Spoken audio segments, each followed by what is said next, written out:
Hello, Christopher. Nice. Hello, Dad. Can you Um, hear me? yes, I can. Nice. How's it going? Um, I was on another screen and I was hearing double voices, so I had hmm to just close that off. hmm Um, it's February 28th, Friday, the end of February, and you're not feeling very well this evening. Yeah, but the show must go on. All right. Okay, we have one person watching us from Sao Paulo, Brazil. Uh, Gonzalo Suarez, and we appreciate you, Gonzalo, very much. We've seen you in the other programs. Greetings from Sao Paulo.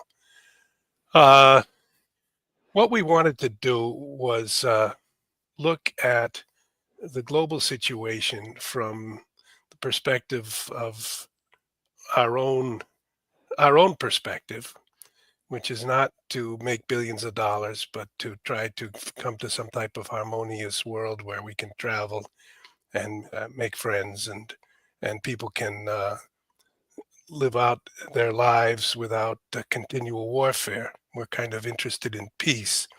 But of course, war is a constant companion of human history.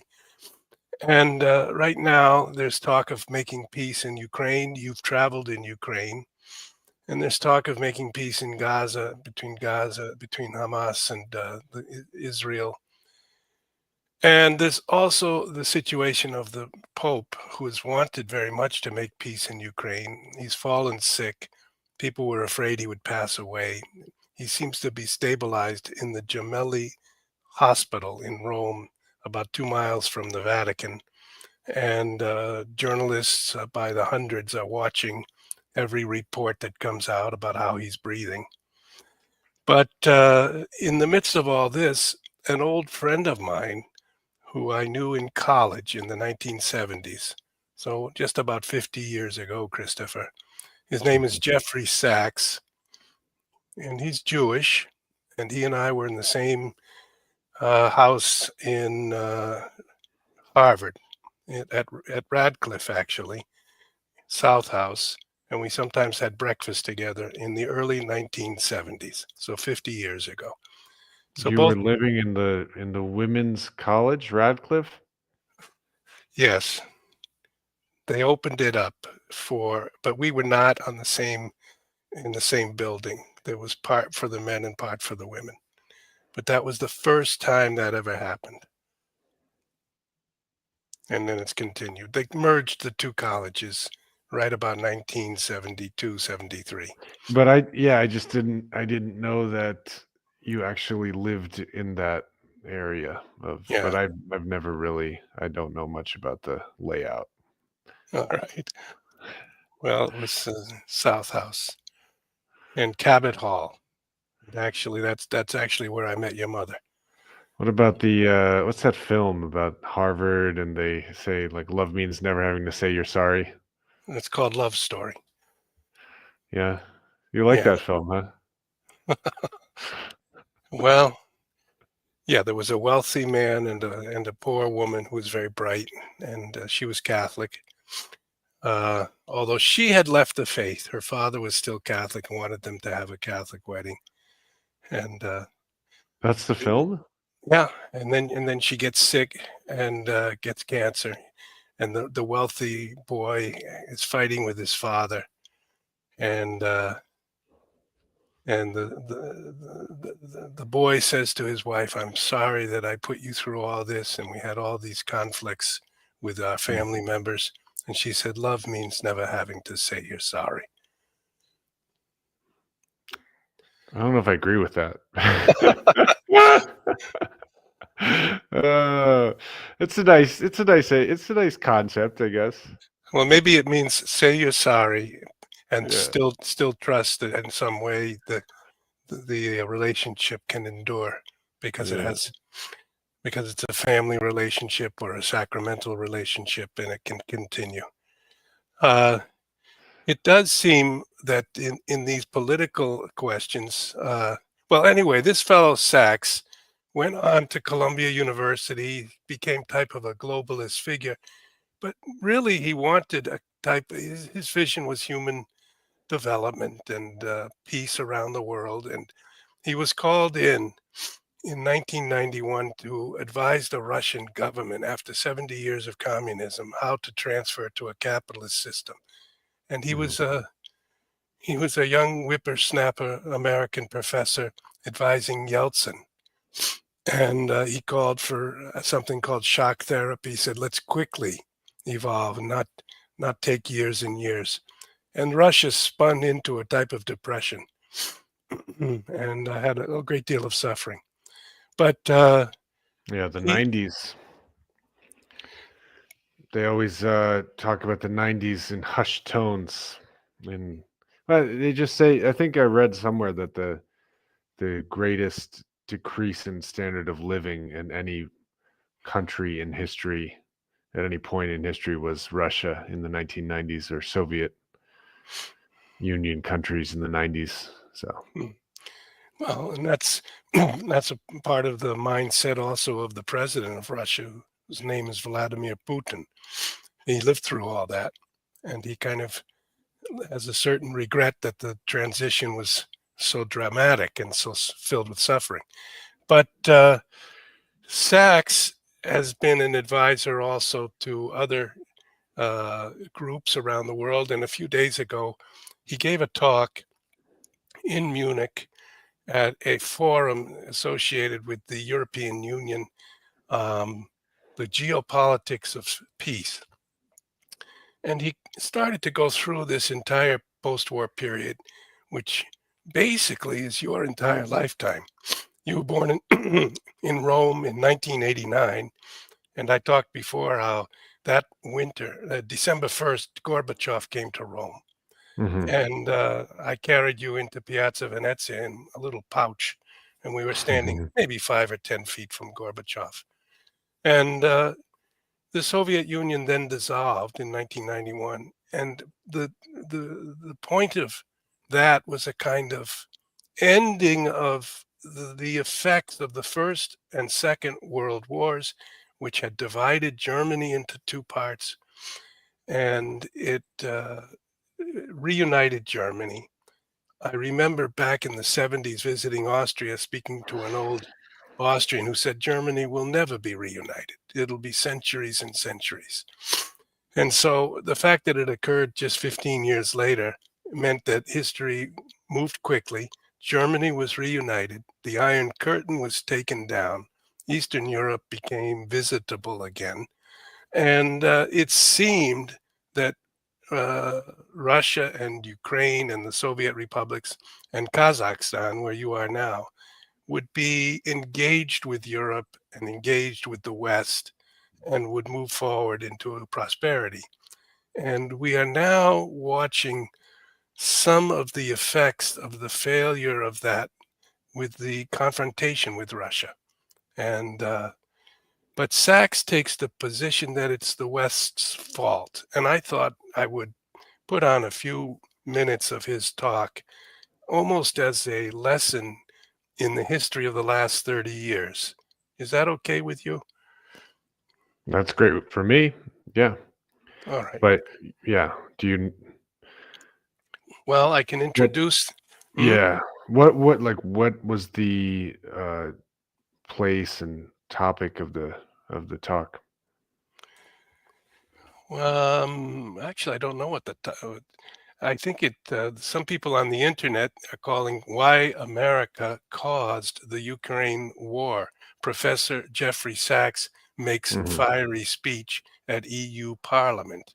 Mhm. Oh, okay. Um, so this was February 19th, Mhm. and I think if we share my screen and look at this, we can stop it every so often and. Mhm. I'll introduce it right now. Also one thought that came to because I watched this already last night. Uh, the Jeffrey has conferences in the Vatican every year, 1 or 2 or 3 day conferences where he talks about development issues and hunger issues and economic, social issues that lead to terrific suffering. And the Vatican Academy of Sciences has invited him under the Chancellor Cardinal Peter Turkson. And so I've met Jeffrey several times in the last few years and talked, and I don't quite understand all the reasons why he's become so dramatically critical of what we might call the American deep state. But that's sort of the thread that runs through his thinking now. And I'm very interested in that. And I want to have a conversation asking him what's the deeper reason. But what I realize is, as people talk about Pope Francis and then the next Pope, there's several cardinals I know, and then others who might be capable of engaging world leaders in a type of peace project that would go beyond the American project, which has more or less dominated the world since 1945 and seems to be in a certain crisis right now. And with the new president, Donald Trump, trying to adjust that, basically radically shifting his position with regard to Ukraine. And Sachs goes into all these questions, and I thought he did so in a kind of impressive way. I don't agree with everything he says, but let's take a look, if we can, at a few statements that he made, and then we'll discuss them. All right. Great. All right. So I have to hit this share screen button and Bring it up. Let's bring it up. bring it up. And here. There we go. And now I have to. Okay. Do you see it? Yes, we do. Events very close up in Eastern Europe, the former Soviet Union, Russia, very closely for the last 36 years. I was an advisor to the Polish government in 1989, to President Gorbachev in 1990 and 91, to President Yeltsin in 1991 to 1993, to President Kuchma of Ukraine in 1993, 94. I helped introduce the Estonian currency. I helped several countries in former Yugoslavia, especially Slovenia. I've watched the events very close up for 36 years. After the Maidan, I was asked by the new government to come to Kiev, and I was taken around the Maidan, and I learned a lot of things firsthand. I've been in touch with Russian leaders for more than 30 years. I know the American political leadership close up.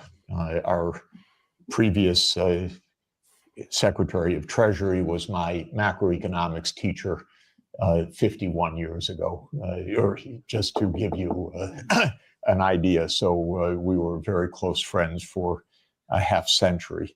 I know all of these people. I just want to say this because what I want to explain in my point of view is not secondhand. It's not ideology. It's what I've seen with my own eyes.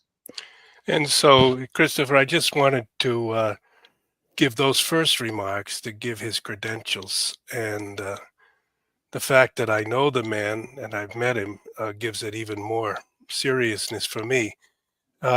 Obviously, he's only got the views and perspective of one person, and history is a mixture of what one person sees and does and what groups see and do. And what he's trying to do now is influence the dialogue and the policy in the United States and in the world. He's speaking to the European leaders, and I find it just fascinating. What do you think?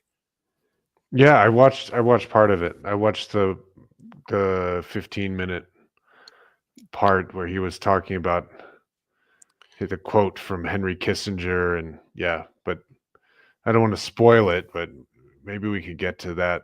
Okay, we'll go up to about 14 minutes here. Yeah. And he's talking about Really, his point is that we're still operating with century-old concepts of national interest and America as the preeminent power, and we need a new vision where we could live together in harmony. And I don't want that vision myself to be a purely humanistic vision, but I also accept the fact that the church can live in a society at peace, and so much suffering can come if continuing wars simmer along for the next decades in the 21st century. And I would like the world to be peaceful for you. Mhm. So anyway, I'm going to shift this forward, and he's going to talk about our friend Mackinder. And so we are the wannabe British Empire. And what the British Empire understood in 1853, Lord Palmerston, excuse me, is that you surround Russia in the Black Sea and you deny Russia access to the Eastern Mediterranean. And all you're watching is an American project to do that in the 21st century. The idea was that there would be Ukraine, Romania, Bulgaria, Turkey, and Georgia as the Black Sea littoral that would deprive Russia of any international status by blocking the Black Sea and essentially by neutralizing Russia as more than a local power. Brzezinski's completely clear about this. And before Brzezinski, there was Mackinder. And who owns the island of the world owns the world. The world island. So this project goes back a long time. I think it goes back basically to Palmerston. And again, I've lived through every administration. I've known these presidents. I've known their teams. Nothing changed much from Clinton to Bush to Obama to Trump 1 to Biden. Maybe they got worse step by step. Biden was the worst in my view. Maybe also because he was not compos mentis for the last couple of years. And I say that seriously, not as a snarky remark. The American political system is a system of image. It's a system of media manipulation every day. It is a PR system. And so you could have a president that basically doesn't function and have that in power for 2 years and actually have that president run for re-election. Well, Chris, Great. No, the question that comes to my mind is, who is behind that figurehead? Who chooses and who supports? And it's not just one person, there's a group. There's a kind of class of, we call it the deep state. It's hard to know exactly how it's organized, structured, and led, how it makes its decisions. But it's implicit in the fact that the president may be incapacitated, that somebody else behind is still making decisions. I mean, when he said it goes back to 1853, why would this be something that was passed on from generation to generation is it just kind of at that time they had extremely different needs and extremely different dynamics of geopolitics than there are now, I think. And technology as well. Yeah, so when he says, I think it goes back to 1853, I'm just wondering, like, what does he mean by that? Like, it goes. He means that back, the world like, island, Mhm. the world island, which we talked about in our very first podcast, is the fulcrum of global authority, and the British Empire had emerged after 1815, the defeat of Napoleon. Otherwise, France probably would have been the global empire if Napoleon had won. Mhm. But the British emerged and dominated the 1800s. The Germans were powerful and emerged technologically and in the industry. And for some reason, World War I occurred, which I do think remains one of the great historical questions. We speak about staggering into that war with a series of interlocking alliances, and the mistake of the Grand Duke of Franz Austria. Ferdinand. Yeah, going. He was supposed to go down one street and he went down another, and then Yeah. I think the assassins had failed and were going away, but the Princip, the assassin, sees the carriage coming towards him a second time, shoots him, and step by step after that, we entered into the bloodiest war had ever occurred, First World War. I think the beginning of the suicide of Europe, and that also was a tremendous blow to the Christian world because Christians were fighting Christians. They were called up into the British army, the French army, the German army, the Austrian army, and of course the Russian. army. Yeah. So what he's saying is, here we are now in 2025, and the 20th century went by. A terrific Second World War occurred. Europe was divided. America was sort of handed the global power that the British had at one time exercised, and we're kind of a second British Empire or an add-on. And we've kind of strode around the world, continuing an imperial mindset. Mhm. And he's discussing this in terms of this ideology of the empire, the imperial ideology of the mid 1800s. Okay. Yeah. Let's And see. Let's one keep, damn yeah. thing is he had to stand on a stage for 90 minutes by himself. This is Biden. And that was the end of it. Had it not been that mistake, he would have gone on to have his candidacy, whether he was sleeping after 4 p.m. in the afternoon or not. So this is actually the reality. What's wrong with Everybody sleeping goes after along 4 with p.m.? it. It's Yeah, but it's a tough criticism of Joe Biden. Some of us need to sleep after 4 p.m. I don't know. impolite kidding. to say anything that I'm saying because we don't speak the truth about almost anything in this world. Okay, what do you think of that? We don't speak the truth about almost anything in this world.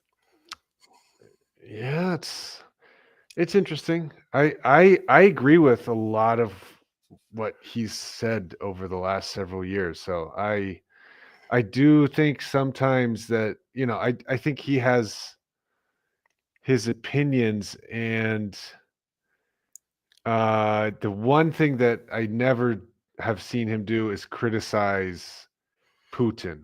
I'm not saying that as, I don't know what that means, but he has never actually criticized, anything that Putin has done. He kind of sticks to criticizing, American actions, which is completely fair, I think, because he's an American. So, but yeah, that's just my, what comes to mind.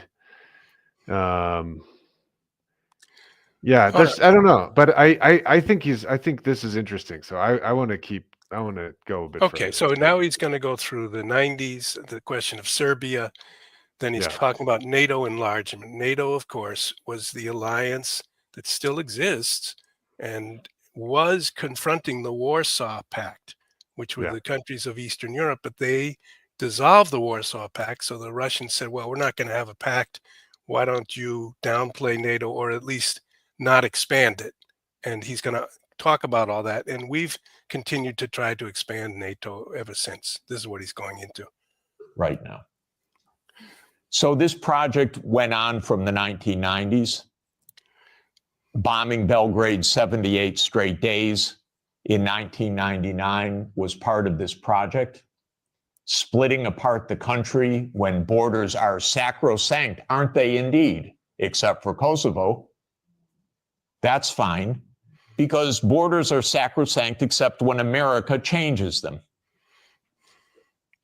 Sudan was another related project. The South Sudan rebellion. Did that just happen because South Sudanese rebelled? Or can I give you the CIA playbook to please understand as grown-ups what this is about? Military events are costly. They require equipment, training, base camps, intelligence, finance. That comes from big powers. That doesn't come from local insurrections. South Sudan did not defeat North Sudan or Sudan in a tribal battle. It was a US project. I would go often to Nairobi and meet US military or senators or others with deep interests in Sudan's politics.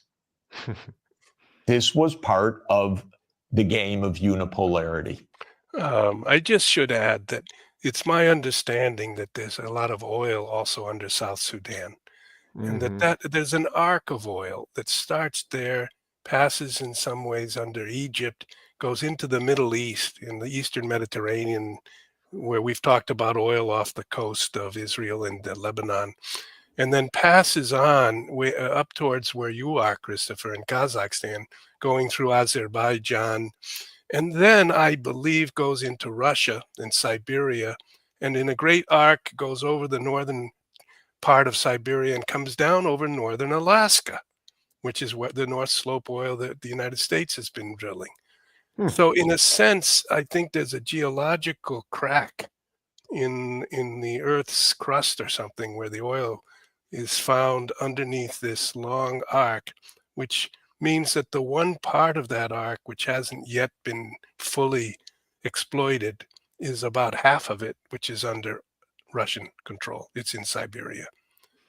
Interesting. Well, I know that I read once that the Dead Sea is supposedly the same type of geological formation as they found in the that valley in Ethiopia, the Rift Valley. So the Great Rift Valley and the Dead Sea are the same kind of geological formation.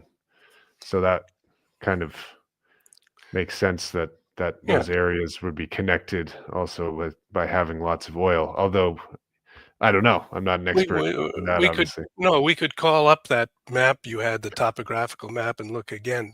But in once more, you're right in the middle of that entire arc in Kazakhstan. So, okay, let's see what he So the NATO enlargement, as you know, started in 1999 with Hungary, Poland, and the Czech Republic. And Russia was extremely unhappy about it. But these were countries still far from the border.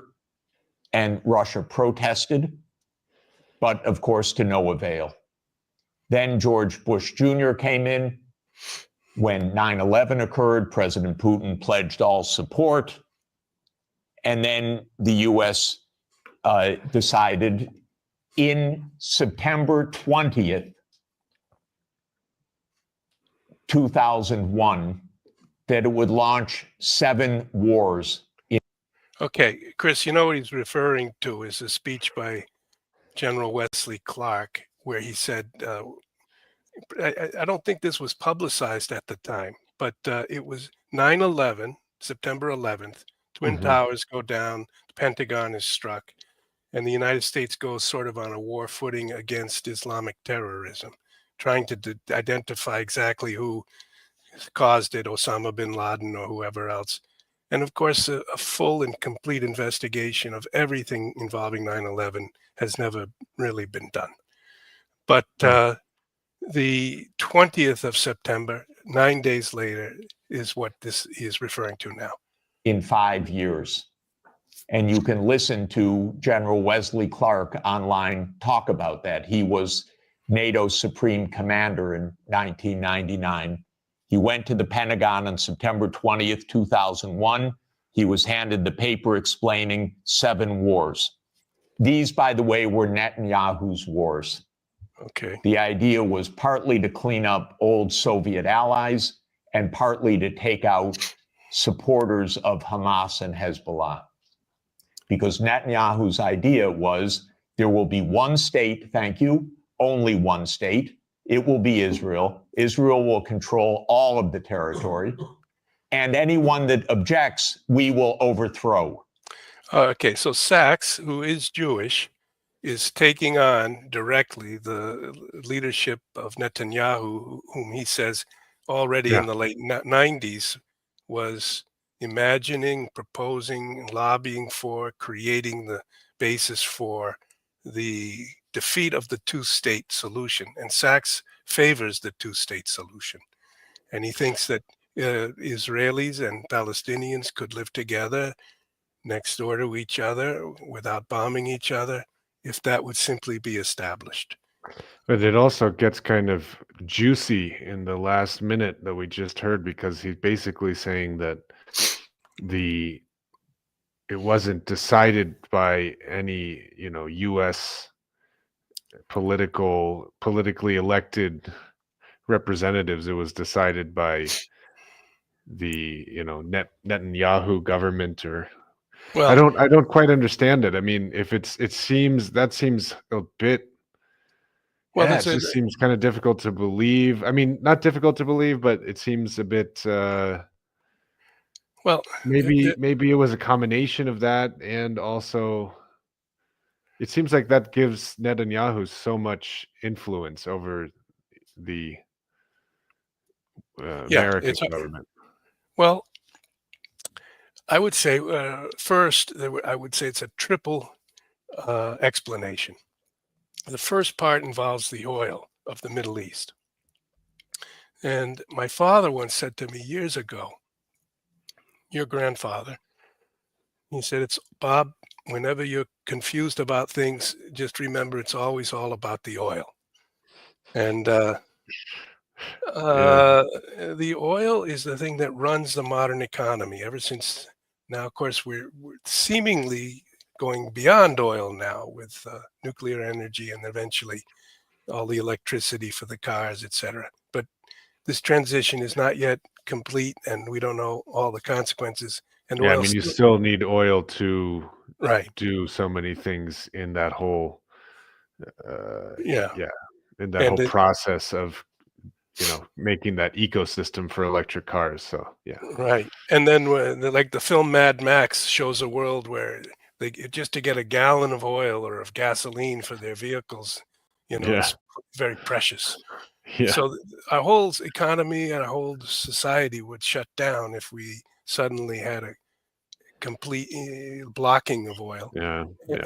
And Russia has a lot of oil, as we just discussed, and they were going to combine with Europe and run the European energy needs through their pipelines. And the key moment about 2 years ago was when the Nord Stream pipeline was blown up. He's going to mention that in his talk too.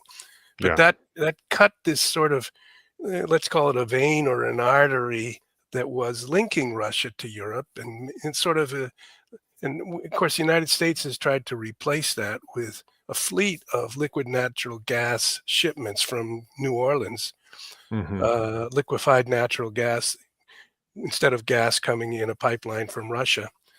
And we're apparently succeeding, but at a higher cost in supplying the needs of Germany and the other large economies of Europe. But therefore, the Middle East, whenever you look at it, you have to think, what's the energy situation? What's the oil control? Where are the pipelines going? Who's blocking them? And I think Syria was blocking a pipeline that, or Assad was blocking something that the Europeans were trying to introduce, and the desire to overthrow Assad had something to do with permission for a pipeline, I think, coming up from Qatar. So, but I'm not an expert either. I just try to remember my father's words to keep in mind. And the other thing they tell journalists when you're first starting, first rule, you know what that is? If you don't go, you don't know. Well, that's true. that maybe should be the first rule. Okay. So the second rule is if you do go, follow the money. Oh, yeah, that one too, yeah. And he sort of mentioned that with the war in South Well, Sudan. Hmm. yeah, but and then another one that comes to mind is this Armenia-Azerbaijan conflict too, which also, if you dig into it a little bit, does also seem to be related to connecting a pipeline from Azerbaijan through southern. They were trying to kind of make a corridor through southern Armenia to get from Azerbaijan to Turkey and then from Turkey to the European Union. And obviously, Azerbaijan is just across the Caspian Sea from Kazakhstan. So you could actually run something straight from Kazakhstan Mm. through Azerbaijan, Armenia, Turkey to the European Union without having to go through Russia. But you would need Armenia to cooperate with that, or you would need to, uh, you know, chop off a little piece of territory of Armenia Mm. to run that. So I remember when we were doing a few stories about the Armenia, um, the events. Like I guess it was a year. It was almost 2 years ago, year and a half ago. About Yeah. Yes. they were. I was just reading about how that is this idea of I believe it's called it's something with a Z, some corridors. I'll look it up. But anyway, I Yeah. can find it. Please, you can keep going though. Well, I just said there were three things. The first is the oil. The second is that due to the growth of our whole civilization from a kind of triple root, we might call it the Jerusalem and the Jewish faith and the God of Abraham, Isaac, and Jacob, Athens and the Greek philosophers and their idea of reason, overcoming the kind of more primitive vision of anthropomorphic gods who fight in the corridors of Olympus, and then Rome, this sort of upstart Western power in Italy that then took over the whole world and became the symbol of government of the Caesars, and then the seat of the Catholic Church in the popes of Rome, who inherited from the Caesars that kind of governing authority. Then the great missions to Northern Europe to overcome the. Did you lose my video? No, I just put up this corridor just to show you where it was. The Oh, okay. Zanzibar corridor, it's called. Yeah. Just so you Well, could see it on the map. But okay. I can't quite make it out, but Armenia is in orange, and then this Azerbaijan is in green, and then this other end of Azerbaijan, which I guess borders, it borders Turkey. So they're trying to just get through this little part of Armenia so they can connect the pipeline or everything to Turkey, so they would be able to easily flow from one side to the other. But Armenia was in the middle, so that was why this conflict, which was frozen for like almost 30 years or even more than 30 years, was so quickly reignited and then ended, I guess. So um, yeah.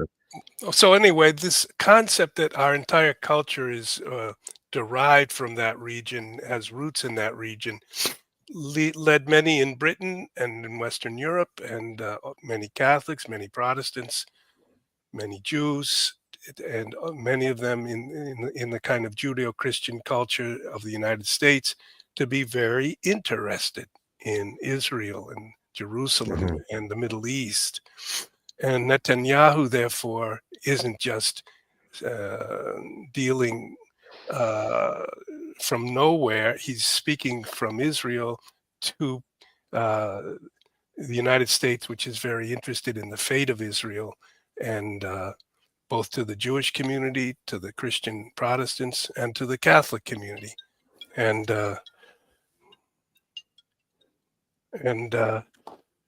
then the third thing is that this conflict involves also the entire question of Islam and its sort of agency, and therefore, because the global island sort of centers finally at a hinge point on the lands of the Middle East and on Israel, attention globally continues to turn to that region.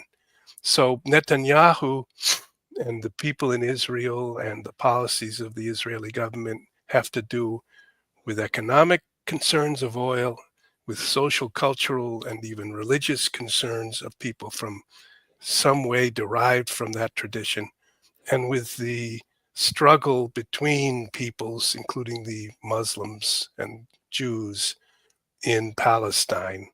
And all these things come together to form one of the most complex situations in the world. I did have a comment here came in from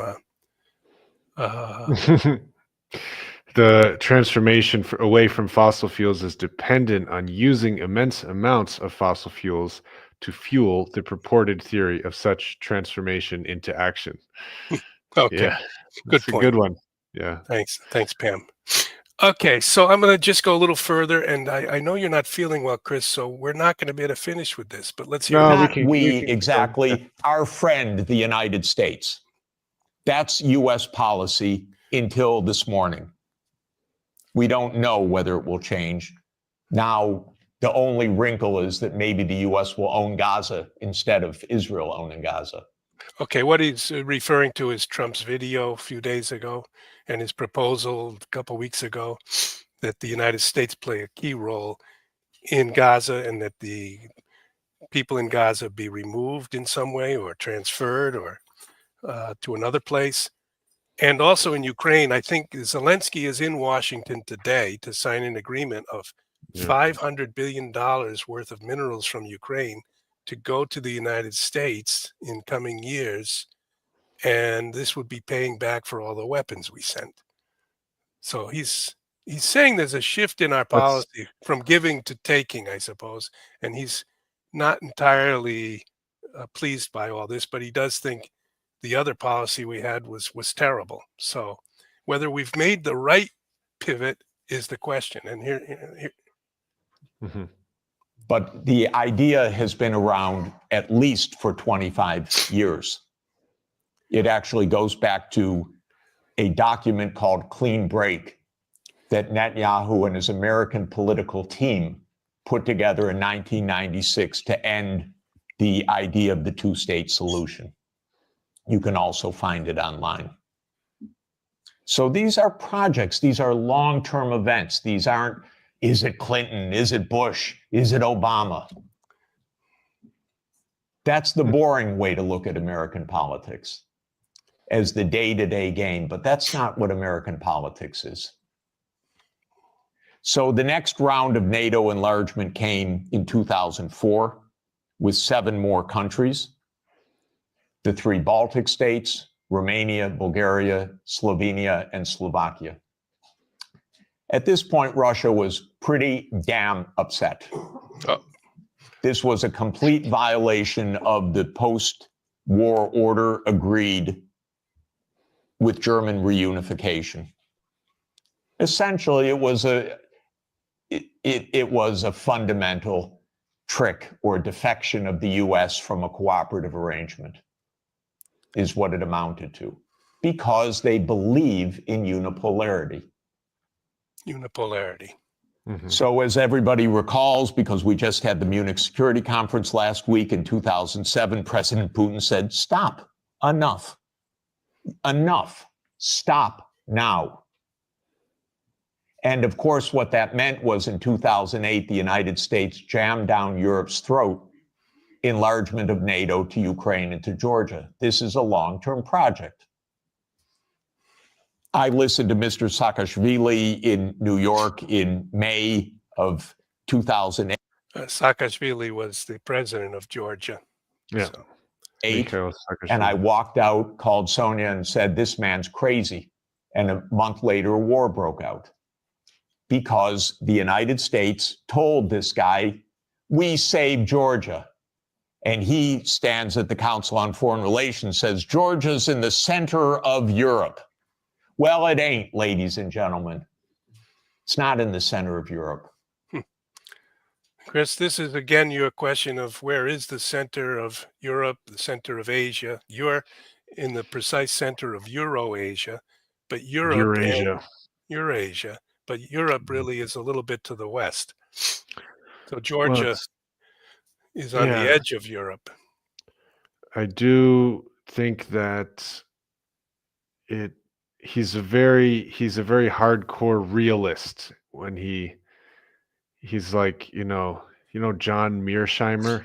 Sure. He's just a very kind of realist, deep-seated realist in this tradition of they are going to, the great powers have their interests and they're going to pursue them however. And that's just the way that this always plays out, is that the US has its interests and Europe, EU, and Russia, and it's just the interests of the great powers. And so we need to respect that.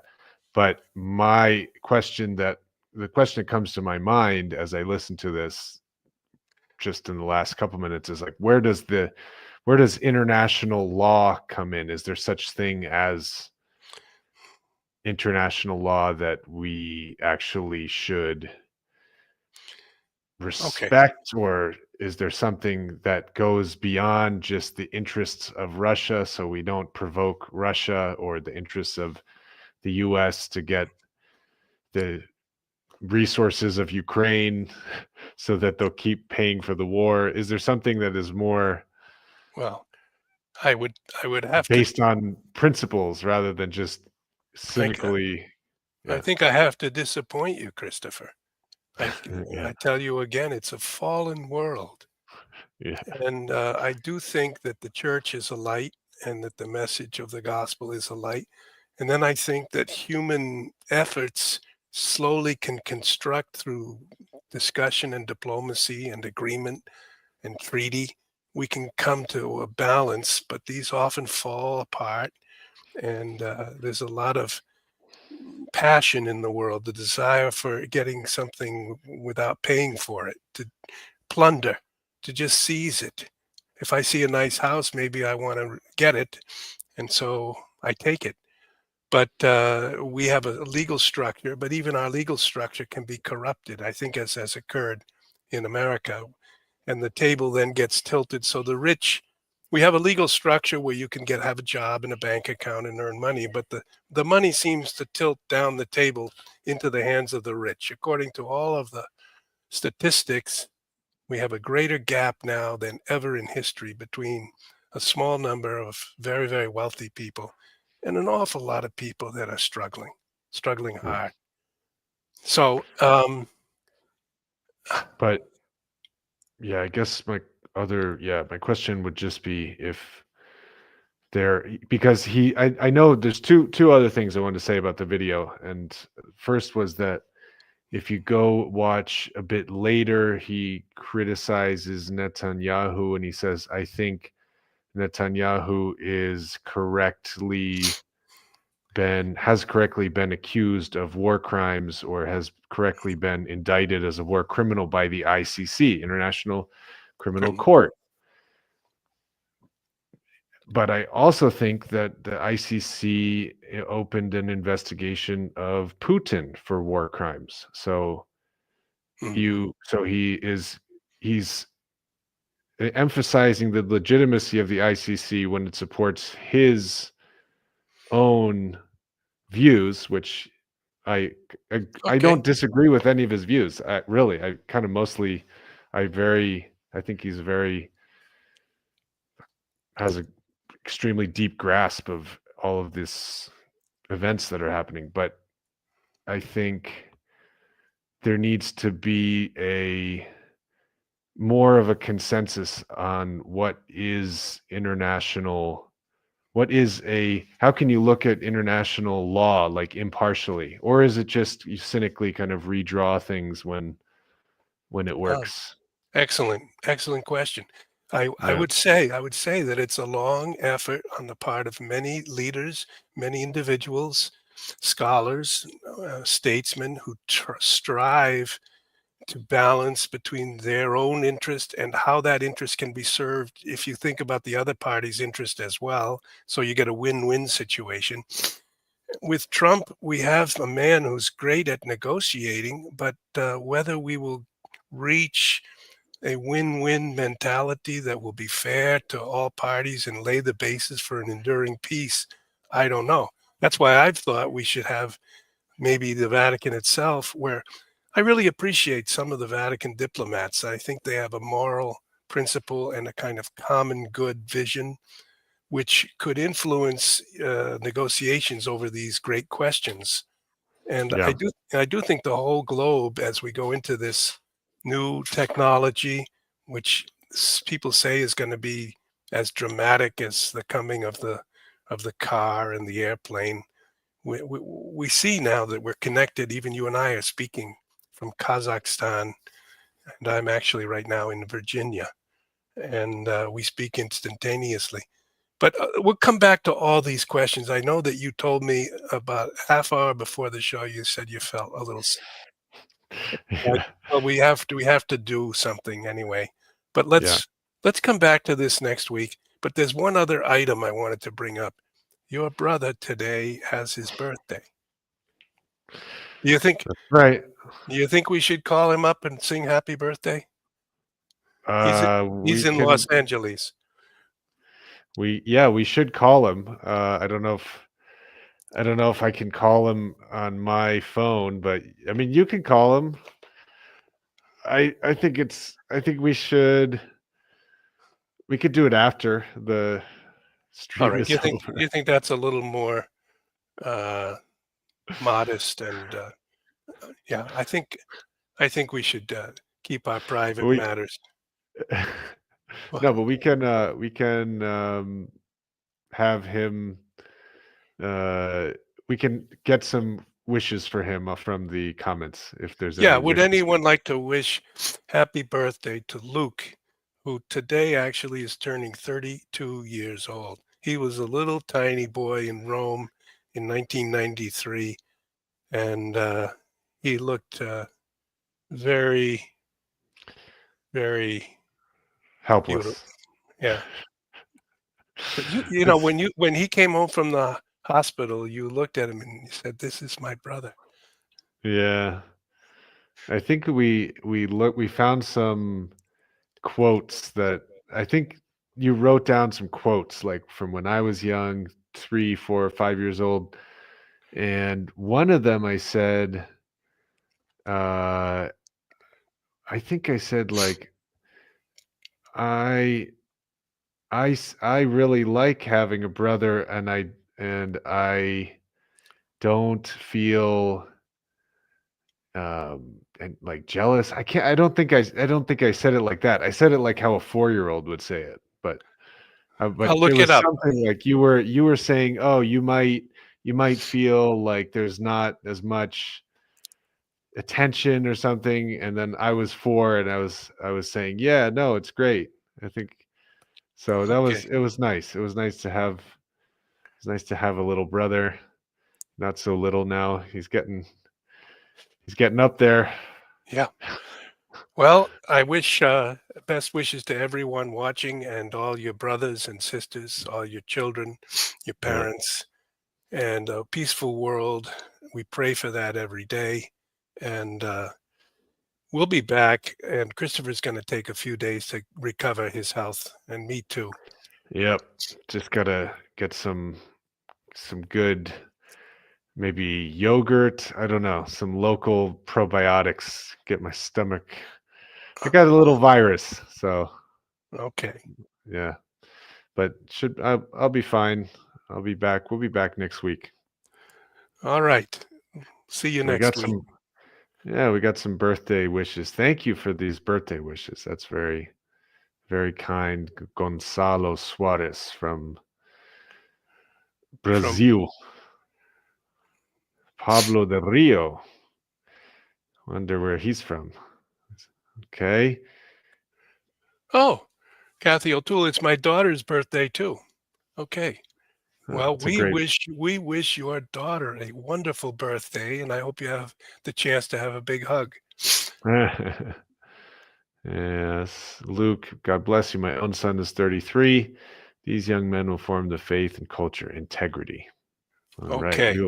we'll pass that along to Luke and Michelle. Happy blessed birthday, Luke. May our Lord keep you safe. Thank you, Michelle.